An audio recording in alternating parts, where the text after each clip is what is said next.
Hey everybody, check it out. I want to show you all this new Wurkkos CL01 lantern.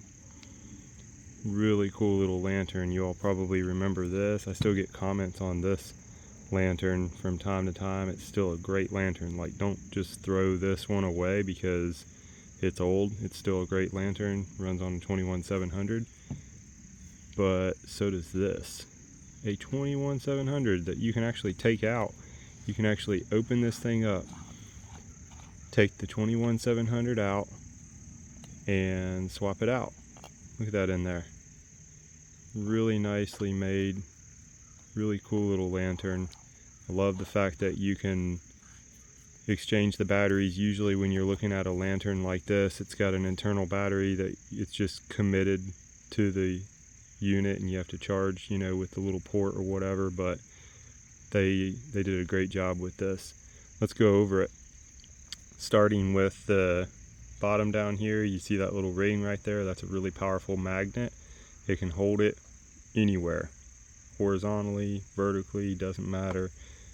It's got options, like right there is a glow ring, and it actually glows all night. I've been using this and just around the house at night and doing some hammock camping in the woods. Not last night because it was raining like crazy, but we were out there and I was able to take this out and find it at any time during the night because of that glow ring. So they did a really good job with that. Glow in the dark, it usually would like die out, throughout the night. That was impressive. And then your emitters are going to be coming from up on the top here, and it just kind of casts some light down. We'll turn it on here in a minute and I'll show you what I mean. Comes with a lanyard, again, kind of like with the HD03 by Wurkkos. I'm not usually a lanyard fan, but they did such a good job with this. It's got this little clip here. You can hang it even from this. You got like a little handle. It also comes with this part here, just like the HD03, but I didn't really need it. I didn't use that part. I'm just using it like this, and that's been pretty good. I appreciate having that, obviously, because it's on there. The handle, it's like so tiny, there's no way I could get my fingers in there. Like with this other lantern, you can carry it like that, if you needed to, which I even put a lanyard on that just to give some hangability. The switch is really cool. Check this switch out. So when you turn it on, you've got these little indicator lights to let you know how your battery is doing, and we're fully charged. When you first turn it on, it comes on in whatever mode you were in. So it was in the lowest setting, and then it just ramps wherever you need it to be. And I've got it in the warmest setting, so you can see, they clearly show you what you're doing here.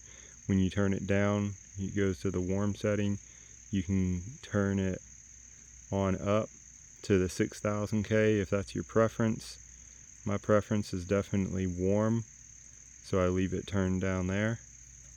And such a cool feature to be able to put it at the temperature that you want.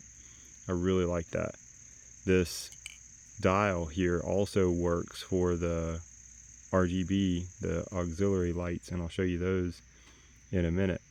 You can, at any time, you can double press and it'll come on in the highest setting, and then ramping it back down, or double press and then just a simple single press will get you turned back down where you need to be.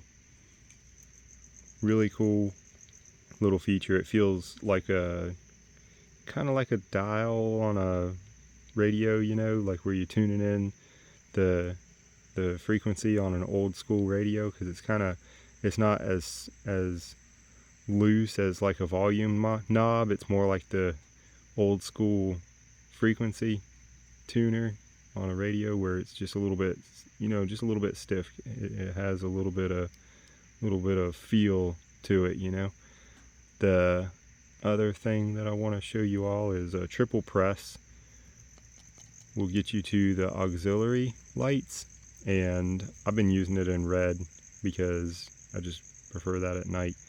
And you can at any time start just turning this dial here and get to all of the other colors. How cool is that? You can also hold down on this button and it'll ramp to the other colors, and then a quick double press will get you back to the colors that you were at.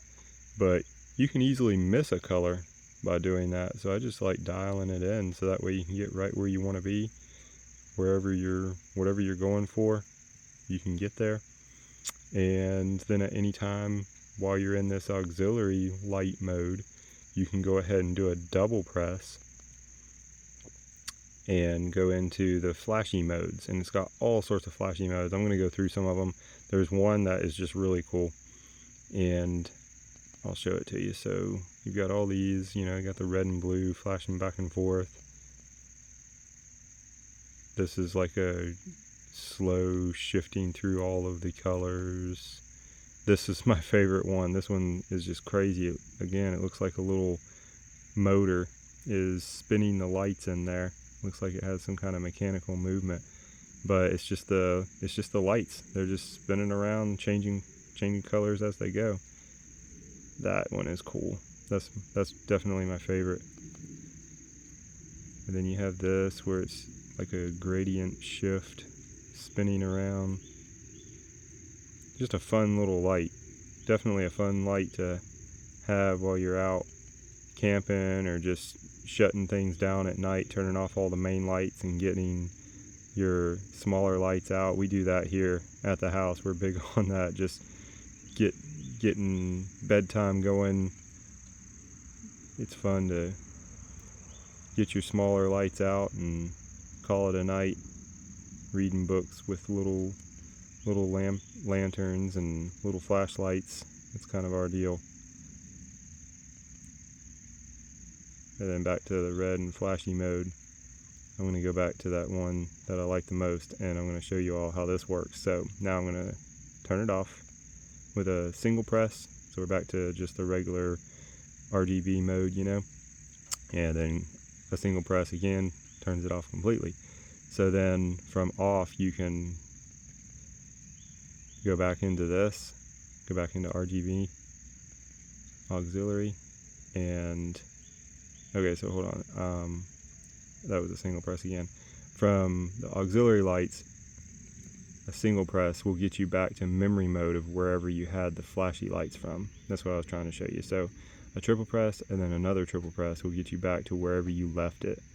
I just found that by accident one day. Honestly, I don't even know if that's in the manual. I did look through the manual and they got like the little flow chart of how you use this, and I don't remember seeing that, but it may be in there. You know me, I'm not like big to get manuals out and read to you all. I figure you all can read, and I just want to show you the light so that way you know to go ahead and get one. Alright, so I think that's everything. Went over the tent shift with this little dial here. You can lock it out and like make sure it doesn't get bumped on. So now it's in lockout mode by doing 4 presses, and it'll kind of flash at you just to let you know that you are locked out, and then you can hold on and go into a momentary mode, a lot like some of their flashlights and a lot like the HD03 that I just showed you all. It does come with a little sleeve that you can like drop it down in, like a little bag. I don't have it out here, but you get the idea. And I do use it because if I'm gonna be throwing this in a bag or whatever, throwing it in some of my gear and carrying it out with me, I don't want this plastic getting scratched up against something. But it seems like it's pretty resilient. Like I haven't been super careful with it and I haven't noticed any scratches or anything, but I just like the little bag that you can just drop it in, you zip, like zip tie it up or whatever, or kind of like zip the bag up and then just throw it in your stuff. And you could even attach it to something in your gear so you can find it easily at night. And it's got that little glow thing once you get it out and you set it out somewhere. You set it out and it's glowing at you, letting you know that it's sitting right there waiting on you. And 4 presses, comes back up in whatever mode it was in. I think it's really just a cool size light, and I don't think that they could get it any smaller. I wouldn't want it any smaller, And again, I just can't stress enough the fact that you can take the battery out of this thing is just amazing to me, because so many times you'll see stuff like this in this size platform and the battery's just in there and you don't get to take it out. You have to charge it internally, which I'm not a huge fan of. And you know, when the battery goes bad, then you're done. So they fixed that. They made it so much better. That's it. If you got any questions, hit them up in the comments. Thank you all for watching. I'm going to put a link in the description where you can go and buy this thing. And there is also a discount code associated with the link, so check it out.